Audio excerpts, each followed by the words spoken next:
വസ്ത്രവ്യാപാര രംഗത്ത് മൊത്ത വിതരണ കച്ചവടക്കാരുടെ കൂട്ടായ്മയായ സെഞ്ചുറി മർച്ചന്റ്സ് അസോസിയേഷൻ നിർധന കുടുംബങ്ങൾക്ക് പുതുവസ്ത്രങ്ങൾ സമ്മാനിച്ചു. റംസാൻ, വിഷു ആഘോഷത്തിന്റെ ഭാഗമായി വിവിധ സംഘടനകൾ വഴിയാണ് പദ്ധതി നടപ്പിലാക്കിയത്. കഴിഞ്ഞ 24 വർഷമായി സഹജീവികൾക്ക് കരുതലായി വസ്ത്രവ്യാപാര രംഗത്തെ മൊത്ത വിതരണ കച്ചവടക്കാരുടെ കൂട്ടായ്മയായ സെഞ്ചുറി മർച്ചന്റ് അസോസിയേഷൻ രംഗത്തുണ്ട്. കോഴിക്കോട്, വയനാട് ജില്ലയിലെ 35ഓളം സന്നദ്ധ സംഘടനകൾക്ക് കൈമാറിയാണ് അർഹരായ നിർധന കുടുംബങ്ങൾക്ക് പുതുവസ്ത്രങ്ങൾ സമ്മാനിക്കുക. Association president KV Alikoya government medical college care home പ്രവർത്തകർക്ക് നൽകി ഉദ്ഘാടനം ചെയ്തു. ആഘോഷങ്ങളിൽ ചേർത്ത് പിടിക്കുന്ന പദ്ധതി മറ്റുള്ളവർക്ക് മാതൃകയാകണമെന്ന് KV ആലിക്കോയ പറഞ്ഞു.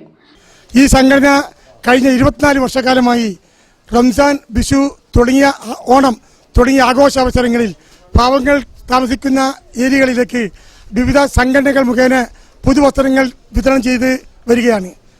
ഏകദേശം 12 ലക്ഷത്തോളം രൂപയുടെ സാധനങ്ങൾ ഈ തവണ 35 ക്ലബ്ബുകൾക്ക് അഥവാ സാമൂഹ്യ സംഘടനകൾ മുഖേന വിതരണം ചെയ്യുന്നത്. യഥാർത്ഥ ഗുണഭോക്താക്കൾക്ക് ഈ വസ്ത്രങ്ങൾ എത്തിക്കുന്നതിന് വേണ്ടി സാമൂഹ്യ സംഘടനകളെയാണ് നമ്മൾ അവലംബിക്കുന്നത്. ഈ കച്ചവടക്കാരിൽ നിന്ന് നമ്മൾ സംഭരിച്ച വസ്ത്രങ്ങളാണ് വിതരണം ചെയ്യുന്നത്.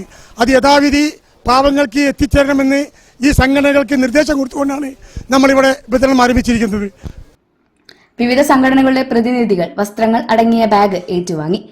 വയനാട് ദുരിതബാധിതർക്ക് വിതരണം ചെയ്യുന്നതിനായി വയനാട് കനിവ് ചാരിറ്റബിൾ ട്രസ്റ്റ് പ്രവർത്തകർക്ക് വസ്ത്രങ്ങൾ കൈമാറി.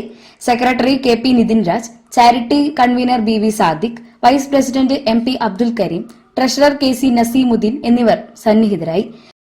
News bureau, Kozhikode. തിരിച്ചെത്താം ഒരു ഇടവേളയ്ക്ക് ശേഷം. ക്യാൻസറിനെതിരെ പൊരുതാനായി കാലിക്കറ്റ് സിറ്റി സർവീസ് സഹകരണ ബാങ്കും MVR ക്യാൻസർ സെന്ററും സംയുക്തമായി അവതരിപ്പിക്കുന്ന ക്യാൻസർ ചികിത്സാ സഹായ പദ്ധതിയാണ് മാസ് കെയർ.